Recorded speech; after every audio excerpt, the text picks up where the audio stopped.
नमस्कार विद्यार्थी मित्र मैत्रिणींनो, मी डॉक्टर अनिरुद्ध क्षीरसागर के सागर करिअर अकॅडमी या यूट्यूब चॅनलवर आपलं सहर्ष स्वागत करत आहे. तर मित्रांनो, आपला जो एक सेगमेंट आहे पुस्तकांची तोंड ओळख, बुक रिव्ह्यू, यामध्ये आज आपण खूप सुंदर असं एक पुस्तक पाहत आहोत. म्हणजे मला असं वैयक्तिक वाटतं की तुम्ही इतिहासाचा अभ्यास करा अथवा नका करू, तुम्ही जर का भारतात राहत असाल तर काही पुस्तकं आहेत आपल्या देशात की ती आपण वाचायलाच हवी. तसंच बिपिनचंद्र सरांची काही पुस्तकं आहेत की म्हणजे आपण अभ्यास म्हणून किंवा इतिहास समजून की अशी पुस्तकं आहेत की की ते आपण वाचायलाच हवे, मी एवढंच सांगू शकतो. तर ते हे एक पुस्तक आहे, मॉडर्न इंडिया, बिपिनचंद्र सरांनी लिहिलेलं आहे आणि मराठी अनुवाद डॉक्टर M.V. काळे सरांनी केलेले. ओल्ड NCERT जे आपण म्हणतो, पूर्वीच्या NCERTने पाठ्यक्रमात नेमलेल्या इंग्रजी ग्रंथाचा मराठी अनुवाद हे आहे मॉडर्न इंडिया. हे UPSC आणि डिस्क्रिप्टिव्ह पॅटर्नचे जे अभ्यास करणारे विद्यार्थी किंवा ज्यांना डीप अभ्यास करायचा आहे, ज्यांना योग्य अभ्यास करायचा आहे, ज्यांना इतरांपेक्षा 1 मार्क जास्त मिळवायचा आहे, ज्यांना हे समजतं की कोणतीही स्पर्धा परीक्षा MPSC 1000 पानात किंवा 100 पानात मावत नाही, अशा विद्यार्थ्यांनी वाचलेलं हे पुस्तक आहे. म्हणजे मला असं वाटतं की असा कोणताही अधिकारी नसेल UPSC थ्रू झालेला की ज्यांनी बिपिनचंद्र सरांचं एकही पुस्तक वाचलं नसेल. असं तो म्हणत असेल तर तो खोटं बोलतोय, नाही तर तो अधिकारी नाही. ते एवढं हे म्हणजे उत्कृष्ट पुस्तक आहे मित्रांनो. तर बिपिनचंद्र सरांचं हे पुस्तक आहे मॉडर्न इंडिया. ठीक आहे. बिपिनचंद्र सरांचे आपण 2 पुस्तकं सुद्धा ट्रान्सलेट केलेली आहे, हे सोडून इंडिया स्ट्रगल फॉर इंडिपेंडन्स आणि इंडिया आफ्टर इंडिपेंडन्स. टोटल 3 पुस्तकं बिपिनचंद्र सरांची मराठी ट्रान्सलेटेड आहेत आपल्यातर्फे. आणि ह्या दोन्ही पुस्तकांना आणि जे आत्ता आपण घेतोय मॉडर्न इंडिया, अशी तिन्ही, तर ह्या दोन्ही इंग्रजी ग्रंथांच्या मराठी अनुवादांची महाराष्ट्र राज्याच्या शिक्षण संचालनालयाच्या क्रमांक UPO 2005 6/412/17 स पुस्तक दिनांक 27 सप्टेंबर 2005 अन्वये उत्तम पुस्तक, बेस्ट बुक म्हणून शिफारस केलेलं आहे. ठीक आहे. So these are the best किंवा उत्तम पुस्तक म्हणून शिफारस झालेली पुस्तक आहे हे मॉडर्न इंडियाचं महाराष्ट्र राज्याचा शिक्षण संचालनालयाचा क्रमांक UPO 2005 6/412/17 स पुस्तक 27 सप्टेंबर 2005 अन्वये उत्तम पुस्तक म्हणून शिफारस करण्यात आलेला हा संदर्भ आहे. आता ओल्ड NCERT म्हटलं हे आहेच आणि ऑथेंटिक आहे, तर उत्तम पुस्तक म्हणजे काय हे तुम्हाला समजणं गरजेचं आहे. ठीक आहे.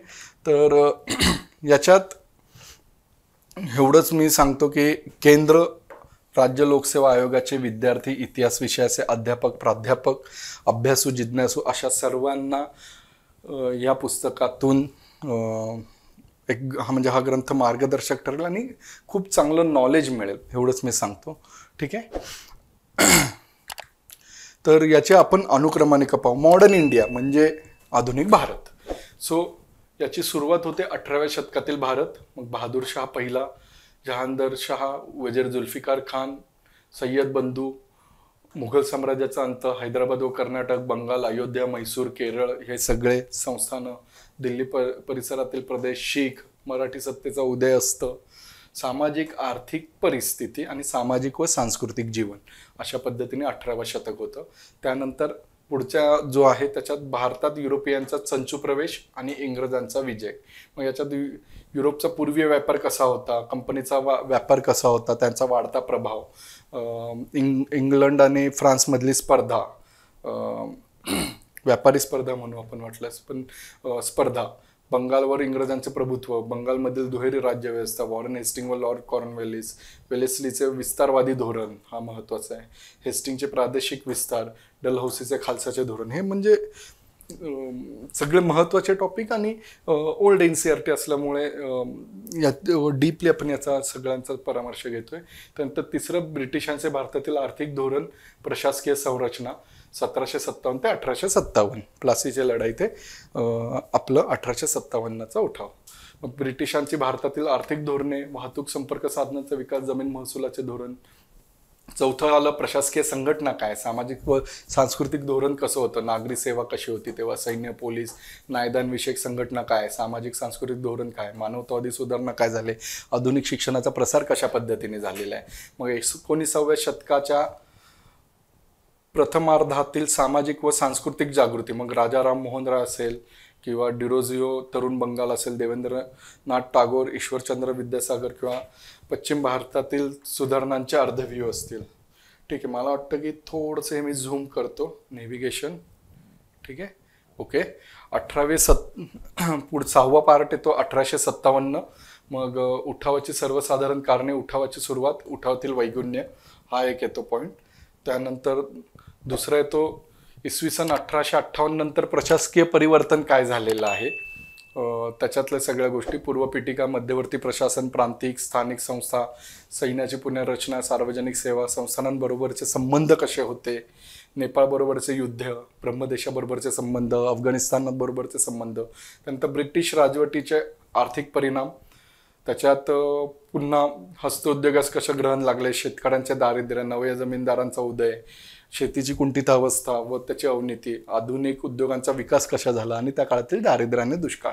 9 तर नव भारताचा उदय, राष्ट्रीय चळवळ जी 1858 पासून 1905 पर्यंत झाली, त्याच्यात परकीयांचं जे प्रभुत्व आहे, इन्फ्लुएन्स आहे, त्याचा परिणाम काय झाला, प्रशासकीय व आर्थिक एकीकरण काय, पाश्चात्य विचार, शिक्षण, वृत्तपत्रे, वाङ्मय, ओके, वृत्तपत्रे, वाङ्मय यांची भूमिका, भारताच्या भूतकाळाचा पुनर्शोध, कार्यकर्त्यांचे वंशिक हे, मग राष्ट्रसभेचे पूर्वाधिकारी, राष्ट्रसभा, राष्ट्रवाद्यांचे कार्य, घटनात्मक प्रशासकीय सुधारणा, नागरी हक्कांचा बचाव, राजकीय कार्याच्या पद्धती, सामान्य जणांची भूमिका, प्रारंभी राष्ट्रीय आंदोलनाचं मूल्यमापन, मग 1858 नंतरच्या धार्मिक आणि सामाजिक सुधारणा, मग त्याच्यातील समाज असतील, ब्राह्मो समाज, महाराष्ट्रातील धार्मिक सुधारणा, हा आपल्याला एक महत्त्वाचा MPSC साठी सुद्धा पडतो.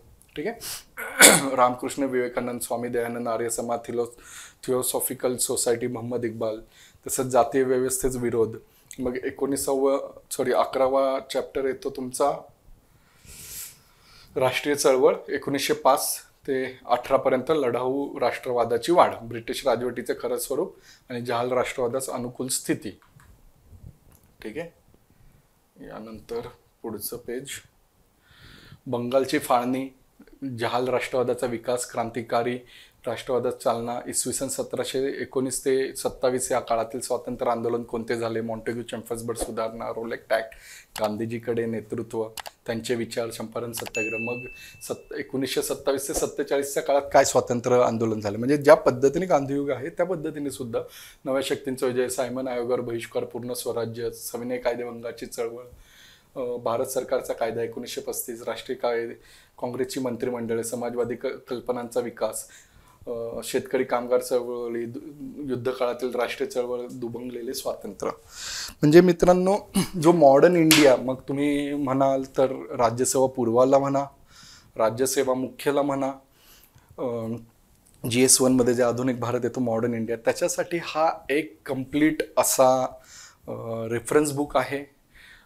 तसं पाहिलं तर तुम्हाला जसं थोडं कमी पानात हवं तर त्या पद्धतीत हे टेक्स्टबुक असल्यामुळे NCERTचं थोडंसं कमी पानात तुम्हाला ब्रीफली त्याला वाचता येईल, त्याला समजून घेता येईल, याच्यातून एक ॲनालिसिस करता येईल की मी कुठं कमी पडतो, मला कोणत्या विभागात डीप नॉलेज हवं आहे, मला काय वाचायला हवं, हे सुद्धा या पुस्तकातून समजेल. आणि पुन्हा एकदा की हे पुस्तक जे आहे ते उत्तम पुस्तक म्हणून शिफारस झालेलं पुस्तक आहे आणि बिपिनचंद्र सरांनी लिहिलेलं पुस्तक आहे. तर निश्चितच जे विद्यार्थी 2025ची तयारी करत आहेत त्यांनी तर वाचावंच असं पुस्तक आहे. आणि जे अंडर ग्रॅज्युएट किंवा फाउंडेशनमध्ये आहेत विद्यार्थी त्यांनी सुद्धा हे पुस्तक वाचायलाच हवं, कारण की तुमच्याकडे वेळ आहे. तुम्ही जेवढं जास्त नॉलेज गेन कराल, जेवढं वाचाल, तेवढं तुम्हाला इतरांपेक्षा तुमची आन्सर रायटिंग सुधारेल, तुमची विचार सुधारतील, तुमचं उत्तरलेखन सुधारेल. कारण की एक लक्षात घ्या पुन्हा एकदा, तुम्ही उत्तर तेव्हाच लिहू शकता जेव्हा तुमच्याकडे डाटा आहे, जेव्हा तुम्हाला माहिती आहे काय लिहायचं. सो उत्तर लिहिण्यासाठी नॉलेज महत्त्वाचं आहे. नॉलेजसाठी उत्तम संदर्भ महत्त्वाचे आहेत. सो तुम्ही जेवढं वाचाल, जेवढं रिप्रोड्यूस कराल, जेवढं रिकलेक्ट कराल, रिवाईज कराल, तेवढं गरजेचं आणि तेवढं कमी आहे मी म्हणेल. ठीक आहे. सो जे अंडर ग्रॅज्युएट आहे अशांनी तर हे नक्की वाचा पुस्तक. आपल्याला इतरांपेक्षा 1 मार्क अधिक हवा. जेवढे लवकर आपण स्पर्धा परीक्षेतून अधिकारी होऊ असं ज्यांचं स्वप्न असेल त्यांनी सुद्धा हे पुस्तक वाचावं.